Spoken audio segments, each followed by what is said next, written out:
welcome everybody to, I guess, one of the first ever live stream playback mailbag episodes, live stream broadcasts, whatever you want to call it. We're down with it. And we're doing a mailbag episode. Paul sent out a tweet asking you guys to send in some questions, and we got a good amount of responses to dive into today. How are you doing, Paul? I'm doing well. I wish we could have done this a little bit earlier. Unfortunately, life got in the way for me today, so I apologize to you first, Drew, and everyone else for it being 8:48 at night. Some folks just trying to watch a Phillies game instead of doing this, but hey, we appreciate anyone who hops on and takes the time to give us a little listen here, and we appreciate again anyone that wants to chime into the chat. We already got one question in the chat. Feel free to pop in, and I'm glad to answer anything else as well. All right, so I feel like we could start with the first reply. I feel like we could let some other comments come in first, and then when we feel the need to, we can answer some more comments in the live stream. But the first one that we're going to talk about is from Sixers Paraguay. Fantastic. Who says, who are the discount options you would like if the star hunting fails and we follow the depth route? They are intrigued by DeAndre Hunter. So what say you? Not 2 years ago, I might have been more intrigued by DeAndre Hunter.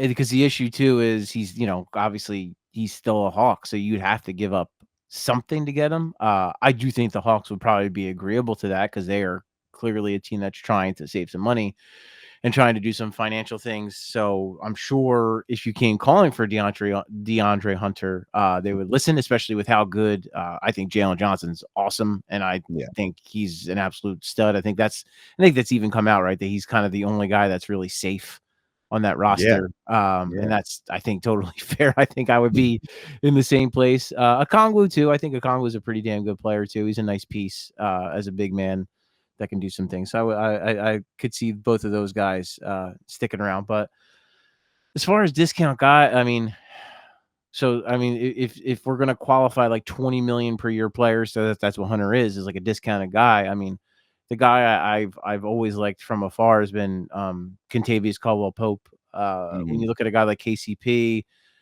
I know Jake Fisher has mentioned the idea of kind of those balloon contracts, right? Like the short-term, high money deals.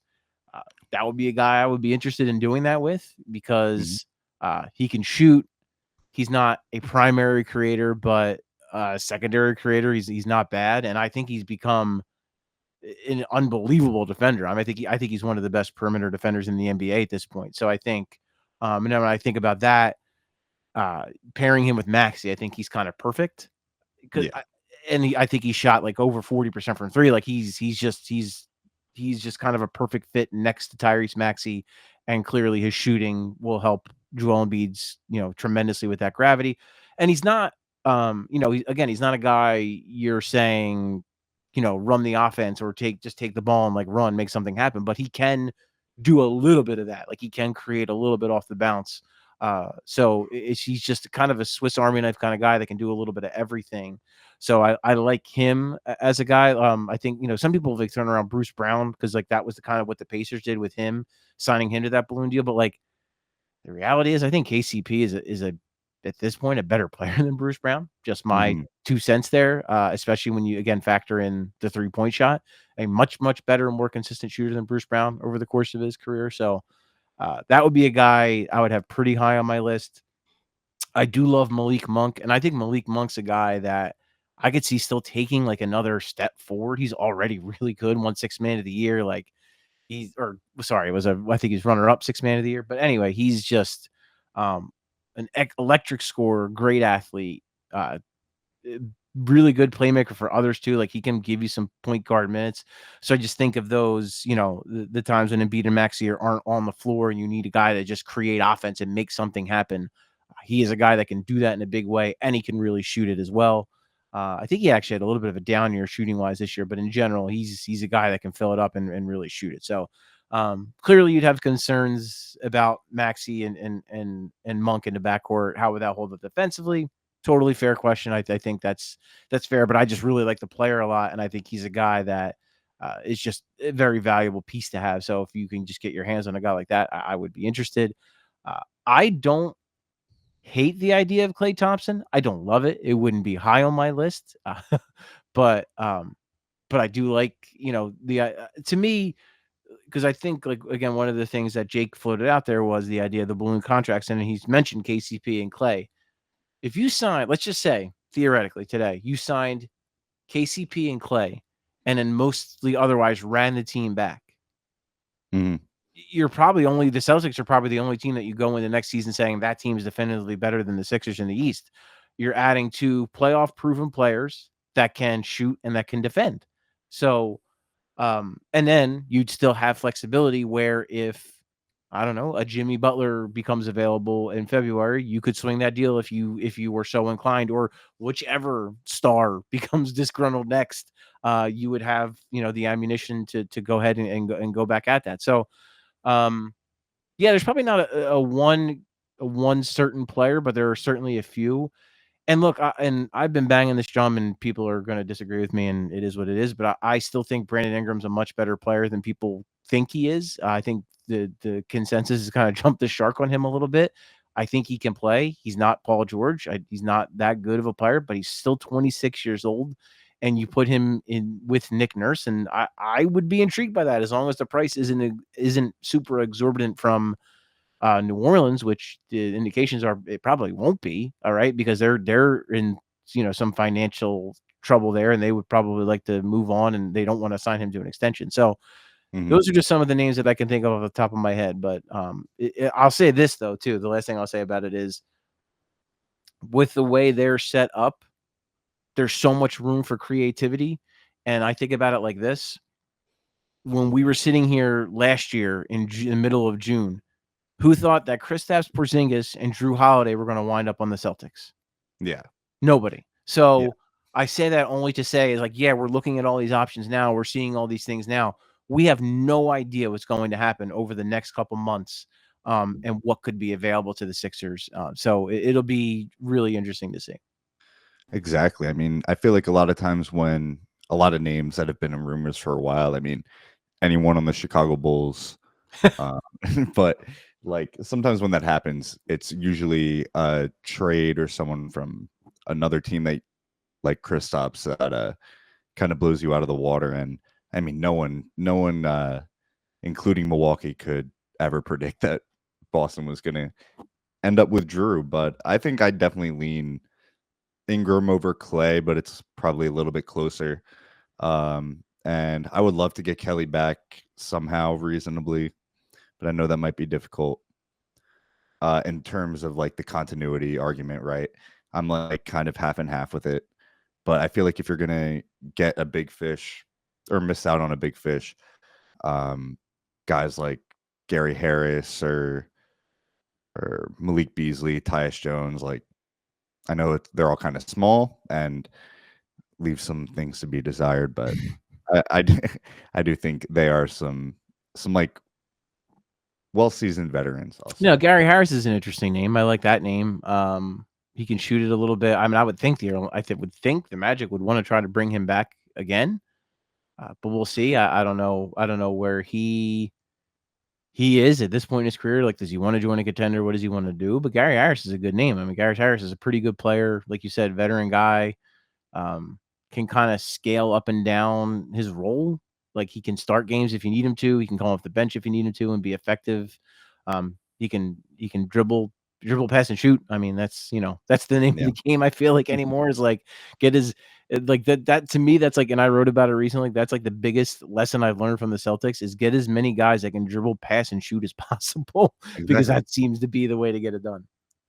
Yeah, that and making sure that they can hold their own on defense. So if you can For get sure. that and they're big enough to do that, you're pretty much set. All right. I feel like we went through a decent amount of guys there, so we might as well move on. Ignore that advertisement. All right. What's the most you'd be willing to offer OG Anunoby to land him, assuming you struck out on pretty much every other option and are a little desperate at this point? Is 4 years for 160 million an outrageous amount? Considering what he's going to get, I don't think I'd say outrageous. I mean, it's a lot. It's certainly a lot for him. I think the numbers you were hearing were like, I mean, the Knicks, like 35 was like the low end of what he could possibly get. And it's tricky. He's kind of almost like OG is almost like the case study for the new CBA in a weird way, if that makes sense. Like it like he's not the type of guy you're going to sign to a max deal, right? Like, but like, like, you know what I mean? Like, it's tricky. Like, I would say this under the old CBA, he was probably like an easy max deal guy, right? Because you see all like a guy like respectfully, a guy like Tobias Harris got a near max deal pretty easily. I would have imagined that OG under the old CBA probably also would have gotten one pretty easily. The only thing that gives me real trepidation with OG is the injury history and the fact that he missed a big chunk of the playoffs this year for the Knicks. And you saw, I mean, he tried to give it a go, couldn't do it. So it's tough. I would say if they strike out on PG, if you strike out, I mean, even honestly, even he's probably a better option than Ingram, right? Because at least you don't have to give up any trade assets at that point. And you're getting an all-world defender in that guy. I mean, he's one of the best defensive players, perimeter defenders in the entire NBA. You don't even need to quantify that. He's one of the best defensive players in the entire NBA. So when you couple that with, him being a good shooter, with him being able to add some complementary offense as well, yeah, I mean, he's a guy that I think you should, like, they're going to take a really long, hard look at if the Knicks kind of balk. And I would say this, though, too, Drew, I'll end it with this. Like, there's already whispers, right, that he's already not happy with the Knicks. And part of that you have to believe is that there are these Sixers rumors out there that are like, oh, yeah, the Sixers will pay him. So from that standpoint, the Sixers have kind of already done their job, right? Because they've driven up the price and they've caused kind of a rift here. So it's like, here we go. But it is also objectively kind of funny. Like, now, when you consider the CAA thing and like Leon Rose and like his dad is like, his son is OG's agent. It's like a weird dynamic there. So I do think ultimately all this is kind of moot because I think OG ultimately winds up with the Knicks. But no, I mean, listen, you'd have to consider throwing him something in the 40 million per year range, something close to his max deal. I think you would have to consider it if that's what it's going to take to get your job done, if you strike out on a guy like Paul George and your other targets. So I want to touch on I think I agree. I think at that point you kind of have to do it. But your point of wanting to drive the price up and get the Knicks to bite on it, right? Do you think there's any truth in maybe, like, a lot of people are saying the leaks about Paul George are like for Paul to get as much money and like pro Paul? Wouldn't it also be pro the Sixers if he re-signs with the Clippers? They do poorly because don't we have either their 2025 first round pick or 26 first round pick? Well, it's I can't remember that. I know they have the valuable thing they have is that swap in like 2028, I believe. So that's where it would really benefit the Sixers if the Clippers only sign Paul George for 3. If they only have Kawhi and PG and let's say James Harden for the next 3 years, yeah, like that could hugely benefit the Sixers actually. But that's a down the road thing. It would benefit them more, in my opinion. You just flat out get Paul George here. But no, gotta think about the future. I'm really curious, and maybe we'll get into it more. But like, it does seem like the Clippers are playing some hardball, and I'm curious how that's going to go over with Paul George. And I think if you're the Sixers, the main thing is and I think what Joel Embiid was trying to do on NBA Countdown the other night, this was so genius. Make him feel wanted. You know what I mean? Like the Clippers are saying, we want you, but we want you on these terms. We, the Sixers, are saying we want you, and we want you on a max deal. We want to give you as much money as humanly possible to come join our team. And we want you to be a centerpiece of this whole thing. So I think that's the big thing with him, because the money's going to almost be negligible, right? Because you have the 38 rule, which means he can only get a 4-year contract. Paul George, that's the most he can get from the Clippers or the Sixers, and then the money difference is only $8 million. And then you also factor in taxes, which are much higher in California than they are in Pennsylvania. When you factor all of that in, the money's borderline negligible, even if the Clippers pony up. So if they're only offering him 3 years and the Sixers are offering him a 4 full max, it also just shows to me like, okay, this one team really clearly wants you. The other thing too, like I had to bring this up because I get it. He's in LA. That's where he's wanted to be. The rumors all the time were that he wanted to be with the Lakers, right? Down.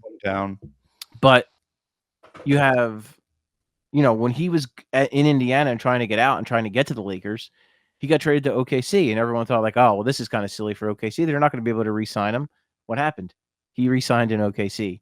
Then as as OKC was decided to go with the rebuild, he didn't join the Lakers. He joined the Clippers. So like, I think sometimes we all kind of assume like, oh, this guy's going to do this because of that.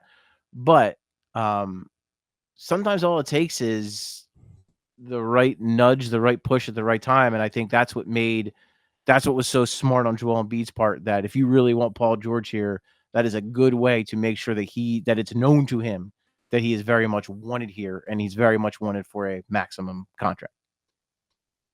He couldn't have done it any better either way. He, other than just saying it straight up that I want you on my team, that was perfect. The little glance. But thank you, Mike Mulhern, for the question. Mike Mulhern's a buddy of mine. Good dude. Dario Morales asks, what lessons should the 76ers take out of the Celtics championship? In his view, 2 stars plus 4 elite role players. That's what you need. Forget about star hunting. Very much a continuity truther over here for Dario. So it's a little bit. I get the gist of what he's saying, but the thing is, Kristaps Porzingis is an all-star. Was an all-star. Drew Holiday was an all-star.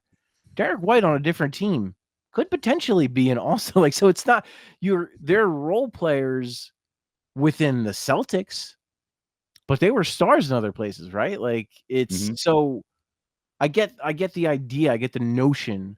But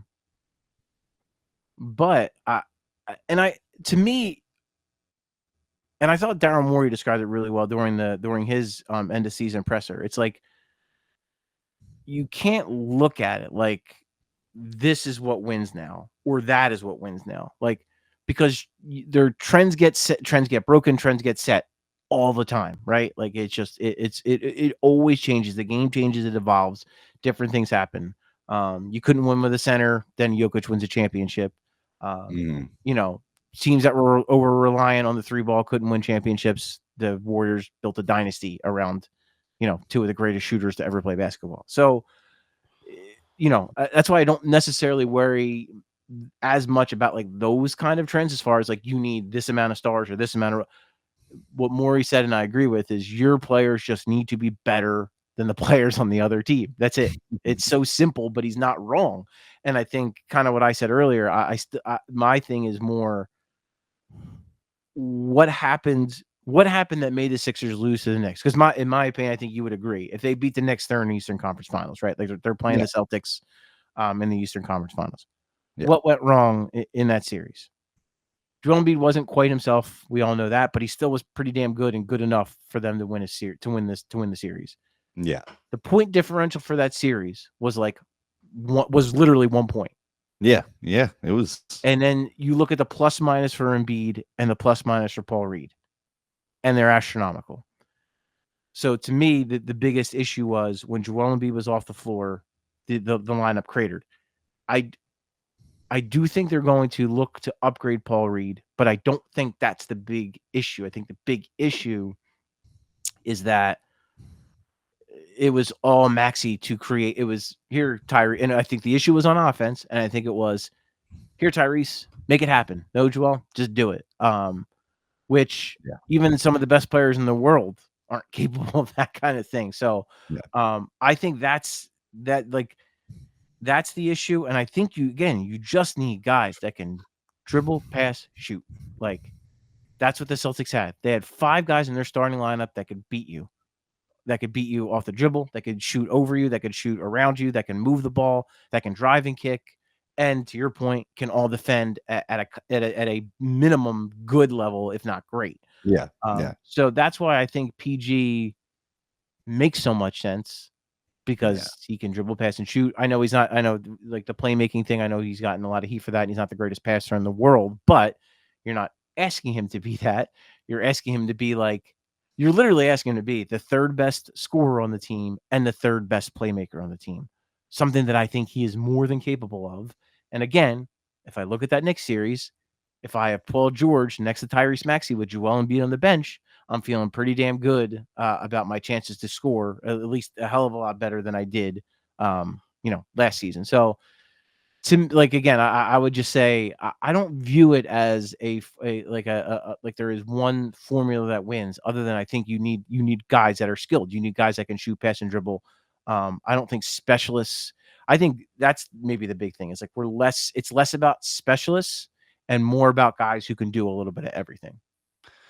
100%. And I feel like also another issue with kind of where we were in the playoffs was Tobias took up a spot in the rotation, which obviously is a benefit that we won't have to deal with that. But that's why this decision is so important, because you can't do it again. Can't do it again. So I am genuinely with you. There's no one way to win a championship, although the Nuggets and Celtics do have 2 stars and a ton of role players. You just never know. Oh, that is unfortunate. Willie Mays passed away. I did see that. 93. Yeah. Rest in peace. But we could move on over here.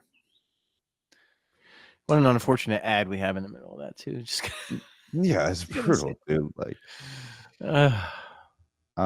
Okay, so mid-major group of 5. Matt, why can't Morey be creative and trade for Cade Cunningham? What's your percentage that our GM screws this offseason up? So loaded question. Pistons new GM was Trojan Langdon or Trajan Langdon was the Pistons GM. Well, no, I think he's saying the Sixers GM, I believe, or is he a Pistons? No, GM? I was just leading up. Now people are thinking. Sorry, so Trajan Langdon. So let's be clear about this. Trajan Langdon is the president of basketball operations, as Daryl Morey is as well. He is not the GM. Elton Brand is the GM. Oh. Daryl Morey is the president of basketball operations. Important distinction. So it's a two-parter. Yeah. No, but I would say, look, and I talked about it before. I do think Daryl Morey is going to be creative. Look, say what you want about Daryl Morey, right? Like, he hasn't won here. He's never won a championship, flat out. Like, we can call a spade there. Like, that's the reality. He would tell you that his job, he hasn't done good enough because they haven't won. But if you're going to give him credit for one thing, the guy is creative. I mean, he is one of the most creative executives we've ever seen in the sport of basketball. So I do think, and I think he's in a very unique position, right? Like, can you think of a time in Daryl Morey's career as an executive where he's had something like this, complete, like, pretty much blank slate roster with 2 all-stars, one being a former MVP, and these draft assets and all this cap space? Like, he's never been in a situation like this. So I'm very intrigued to see what he does with it. I'll say this. This to me is the offseason where there are no excuses, right? Like, he will now be rid of, he's like, to what you just said, they're rid of the Tobias Harris contract. He got them out from under the Ben Simmons situation and the James Harden situation, which he kind of created, but that's a whole other thing. But the point being, this is as clean as a slate as you can get when you have Yeah. a former MVP, an ascending all-star, and then a blank slate. Like that's so. This to me, this is kind of like this is go time now for Daryl Morey. Like this is the time he's got to get it done. But to kind of touch on the Cade Cunningham thing, so it's interesting now if Detroit decides that they would like to start over and trade Cade Cunningham, which in my opinion I think would be dumb. Just my 2 cents. I think that would be a dumb decision on their part to do that. I'm sure Daryl Morey would pick up a phone and call. The other name, Kevin O'Connor, the Ringer mentioned, he said LaMelo Ball. If LaMelo Ball became available, I'm confident Daryl Morey would pick up the phone there as well. I think actually LaMelo Ball would be an unreal fit here. The injuries are certainly a concern, but my goodness, he's legitimately, he's a big point guard, so it's perfectly ideal for Maxey to have a bigger point guard to play with. He's a playmaker, so we can have Maxey take a ton of reps off ball. The pick and roll with Joel Embiid would be absolutely unstoppable. He is a high volume 3-point shooter that makes a healthy amount, and I think he's an underrated defender. So like if a guy like that became available, hell yeah, Daryl Morey's going to call. He's going to try. Again, do I think the Hornets should do that? No, but teams are dumb and they do dumb things sometimes, and maybe they will.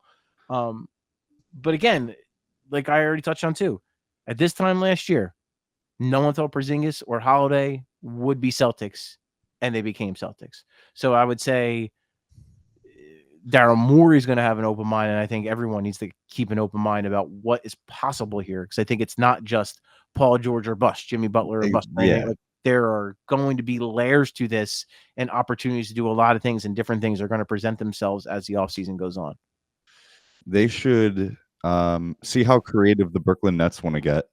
And I don't think that creative, unfortunately. if I'm willing to give up everything, like except for Maxey and Embiid, and go Maxey, Embiid, Mikal Bridges, and whatever we can do. Dorian Finney-Smith. I'm willing for it. Like I think Mikal would be obviously perfect, but the price is definitely too high, and they're reporting that they're declining everyone. So we need them to chill out. But them and the Bulls are like the weirdest. Like, what are these teams doing? Like, it's funny because Toronto was in that discussion too until like last season, but still, it's like you waited too long. But now Toronto, there's rumors they're going to draft Zach Edey. Bro, you just gave up first-round picks to get Jakob Poeltl and signed him. Like, and now you're going to draft Zach Edey? Like, mind-blowing. Mind-blowing. That would be crazy. I can't imagine they do that. But the Bulls have to do something eventually. They really don't, Drew. Unfortunately, they don't have to do anything. And they've proven it. God. I think they've made like no trade. Isn't it like what is the Wild? They haven't like made any trades in like 3 years. Yeah, it was like a straight 2-year period where they didn't, or 3 years where they didn't do anything, and I don't think they've done anything. I forget which trade it was since the Caruso trade. Maybe that was a free agency. He was a free agent. Caruso. Oh, he was free agent. They got him. The Lakers very stupidly let Caruso walk. Yeah, I will tell you this. Man, the Sixers were really close to getting Andre Drummond. Like, really Andre close. Drummond? Yes. Oh, last year? At the deadline, yes. Like, to man. the point where many people involved thought it was done. And then it wasn't done. Because the Bulls backed out at the last minute. Yeah, it's bad. Like, oh my God. That is imagine crazy. How much that could have changed some things? Yeah. Yeah. Wow. Okay, next one.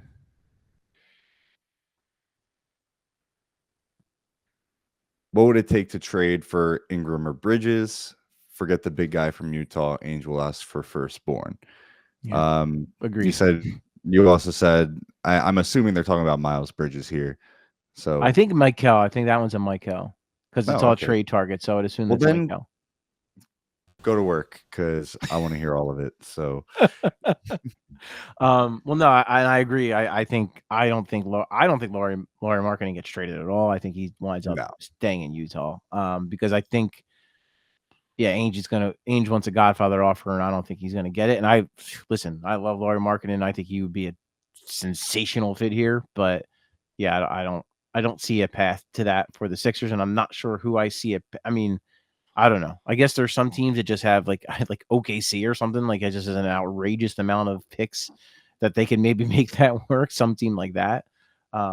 Who else? I mean, New Orleans, I guess, but I don't think that's necessarily the greatest fit. But yeah, so I would definitely say you could probably cross him off the list. Ingram, man, Bridges, like we already touched on. It sounds like the Nets want what the Jazz want for Lauri Markkanen. So I don't think that happened. Wasn't there were a rumor that that Houston was offering like the 3rd overall pick, right? And they were still saying no. Like I'm sorry, that's insane. And they offered Jalen Green last year. Like if that's true, that's wild that the Nets turned all that down.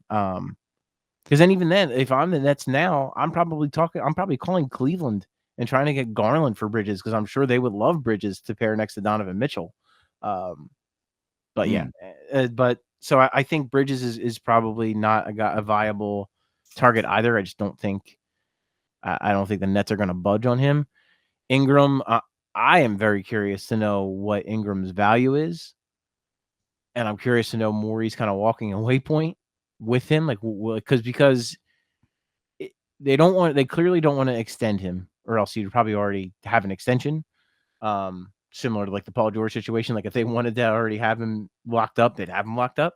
Mm-hmm. And then the other thing is their tax bill is that's gonna come due. They're gonna have to pay Trey Murphy at some point, and I think Trey Murphy is like a star in the making. I love that guy. Yeah, I think he's gonna be so good. and I just think it makes sense. Well, and then you have like McCollum. Like I can't see anyone trading for that McCollum contract at this rate. Mm-hmm. He's in his mid-30s. It's like 30 million, I think, average out value over the next 2 years. So like they're going to be pushing that second apron, and it's so that I think an Ingram trade makes sense. So I say that to say that I don't think that the Pelicans have a ton of leverage here. So I'm curious what it would take. 2 firsts, 3 firsts, I don't know. That would be where I would be curious, because I will say this too, Drew. Like I feel like whatever that trade looks like, it's probably going to be a lot bigger than just Brandon Ingram going to the Sixers, right? Like it's probably going to be like Cleveland involved giving up Jared Allen or something like that. So I do think the trade's going to be not as cut and dry as like Ingram is a Sixer. I think there's going to be a lot more to it and a lot more moving parts. Whether that means Sixers are going to give up less, give up more, I don't know. I would imagine Morey is trying to finagle a way to get more teams involved so he gives up less. But yeah, I think of those 3 guys, I'll say that I certainly think Ingram is the most attainable by far. Yeah, I think I'm with you, and I feel like Ingram definitely over Bridges in terms of availability. I don't think Ainge or anyone is going to be willing to do it. I think that those reports are definitely a little bit more accurate. I feel like it's more accurate when they say no than like just any thought of someone saying yes. But all right, let's see. It's not as juicy though. People don't like to hear that. People don't like to hear no. People want to have hope. People want to have optimism. Exactly. I think some people were getting out of pocket with some of the stuff in some of these, but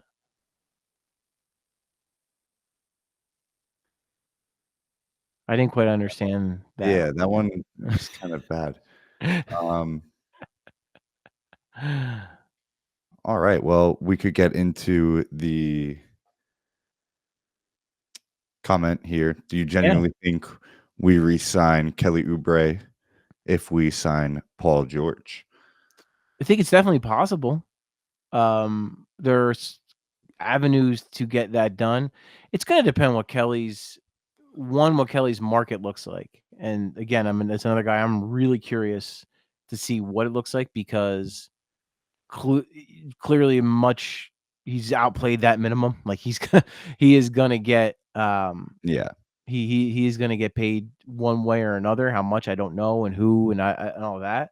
I know Brian Saporik has kind of floated out the Bobby Portis idea for him, which would make sense. Which essentially it means so the Sixers would have access to the mid-level exception at 8.8 million.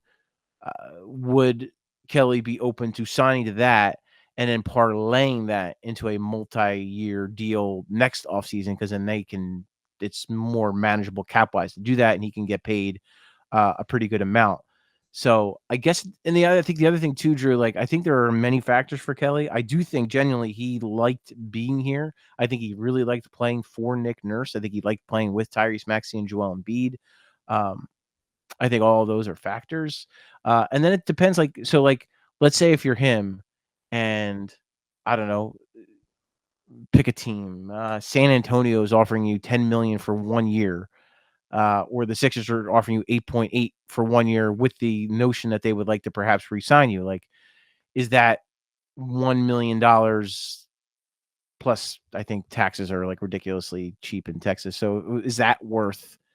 Is that that money worth it to you to leave a good situation to a team that maybe you're not as familiar with the coach you're not as familiar with? I mean, it's Greg Popovich in this case that I'm using this example, but like I just think it's not cut and dry. To answer the question, I do genuinely think it's not unreasonable to think they could sign a Paul George and then also re-sign Kelly Oubre. I think it's absolutely on the table, depending on what the market looks like for Kelly and depending on what Kelly kind of wants when he weighs out all his options.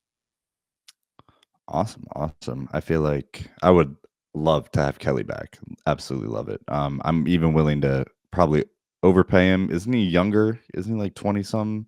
He is 28 now, I believe, Kelly. So yeah, I mean, there's still, I think Nick Nurse and they tapped into some stuff with him that he never, he actually shot it really well in the playoffs if you look at his shooting numbers. And then also just as a passer, he grew a lot as a passer. So, I think it shows that he still has room to improve because I don't think he's ever had a coach kind of get through to him the way that Nick Nurse did in his coaching staff. I know he credited Kobe Carl too, as well, as a guy who really saw some stuff on film and showed him some stuff and, to look more for the pass because teams were really starting to collapse on his drive. So yeah, I mean, it's not crazy to think a guy like that,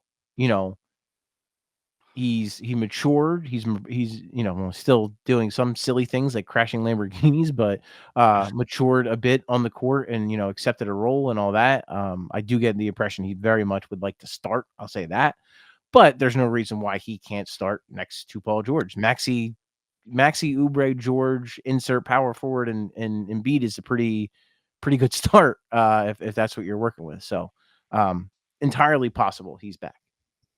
I'm 100% with that. I would rock with that. You could throw anyone who shoots at the power forward and can rebound for me, and I'm good. Just one extra one. My girlfriend sent one in. One of our favorite players is Ricky Council. Yes. Just update us on kind of where he's at. I'm not exactly what kind of happens after you get converted to a non-guaranteed deal, right? Or was it guaranteed? So I believe this coming year, it's non-guaranteed so it was a 4-year deal. Last year was the first year, technically. The next 2 years are non-guaranteed, and then the 4th year, I believe, is a team option. So yeah, I mean, with the non-guaranteed, basically, they could theoretically waive him at any time. I don't know. My feeling is they don't do that because he's young, he's cheap, he's developing. He seems like a wing role player that could help this team. He helped this team last year, so I see no reason why he can't do that again. And the chances of let's say they pick a guy at 16, right? The chances of that guy being as effective as Ricky was his rookie year is actually like not great. Right? Mm-hmm. Like on a contending team, that just doesn't happen that often. So you already have a guy that can play at the NBA level at least a little bit. His shot, really looked really good by the end of last season, and that was the big knock on him. That's the reason he doesn't get drafted, really, is that he couldn't shoot. but he showed a lot of growth there. So yeah, to me, I mean, it's certainly possible that they would waive him just to open up the maximum possible amount of cap space, but Yeah, I lean towards I think they keep him because I just think his value as a young wing, in their pipeline is more valuable than that cap space, unless there's just an absolute slam dunk scenario where they need that whatever 2 million to really make it work. I don't. I personally think I think he winds up coming back. got you, He got you. also did he just did an event in Delaware, I believe, like a Blue Coats event. Oh, really? So for whatever that's worth. And I know he's been working. I mean, he's a worker. Like I know he's already been there's video shared, but he's been in Philly and Camden working out. So and he's a hungry kid, man. You know that. I mean, I wrote that profile on him. He's a hungry guy. He really works hard. He really wants to be he wants to be great. He wants to help his team win. Like, he's the kind of guy you want, right? Like it's the kind of player, the kind of personality you want on this team. 100%. And I feel like it would only fuel his kind of energy and his effort level to kind of be shown the loyalty from the Sixers to bring him back. And he's a great kid with a great story and a interesting family. But yeah, I feel pretty solid just in terms of heading into the draft. There's a lot of things he could do. I feel like Maury loves his flow charts, and this might be the biggest flow chart of possibilities he's ever had. So I'm sure he's having a total blast. But anything else you would like to add about kind of what you're expecting this upcoming week, when anything major will happen? I know we have to wait until some dates, but like we touched on it in our discussion the other day about the timing of the Tyrese Maxey contract. Although that gate kind of opened to talk to your own players and resign or agree to resign your own players right after last night. But tell me where you think Maxey's extension comes into this and in this offseason. Yeah, I mean, it's done. You know what I mean? Like behind the scenes, it's done. Like there's no possible. Like they made it clear to him last year when they didn't give him an extension. They made it clear to him, like, just be the guy we think you are, and we're going to give you a max contract. And I think he was even more than they thought. I mean, this guy, he was borderline an all NBA player last year. So, I mean, to me, it's clearly not an if, it's a when. And it's already been reported heavily that it's coming. The max is coming. They're going to give it to him. He wants to be here. It doesn't benefit him to sign an offer sheet from anywhere else because the Sixers can offer him the most money for the longest term. It just makes all the sense in the world for both sides. It just, knock that out when it gets done. I don't know when it's going to become official. I really don't. Yeah. I don't know if they're going to take care of kind of all their other free agent stuff first, and then that happens in the end. I believe not to bring up bad memories, but I believe when Ben Simmons signed his big max rookie extension, I think that happened kind of like after offseason stuff had calmed down, and then so that might be more the timing of it. This week, what's intriguing, like you mentioned, the players are kind of free are now free in the new CBA to talk. The returning, teams are allowed to talk to their pending free agents, essentially. So, to me, the most interesting thing will be what's going to happen with Paul George. We didn't really hear anything today, and I think two things. One, the longer we go without hearing anything, that puts my antenna up, or then two, if we hear that they're still not close or whatever, basically the longer it lingers without us hearing about them negotiating or being close or whatever, the better it is for the Sixers, in my opinion, because it's a dangerous game the Clippers are playing, man. Like if they let him come to Philadelphia on a visit, the Sixers are going to roll out the red carpet. you're probably going to get like Dr. J's going to be there. AI is probably going to be there. They're going to make sure that Paul George knows, maybe they get Dawn Staley there. Like they just go full on press to get full court press to get him here. So it's a very dangerous game. I think the Clippers are playing. And I think that's what I'm kind of most curious to see of what comes out of this, whatever period you want to call it, this period where teams can negotiate with their own free agents. The draft's going to be super interesting. We'll get more into that. We've been doing draft profiles pretty much every day for the last few weeks, and we're going to have them pretty much every day leading up to the draft. So lots of interesting guys, and we'll talk more draft stuff. And I have my thoughts on what I think Daryl Morey will do, what the Sixers will do. But again, I'll save those for a time closer to the draft and a bigger discussion.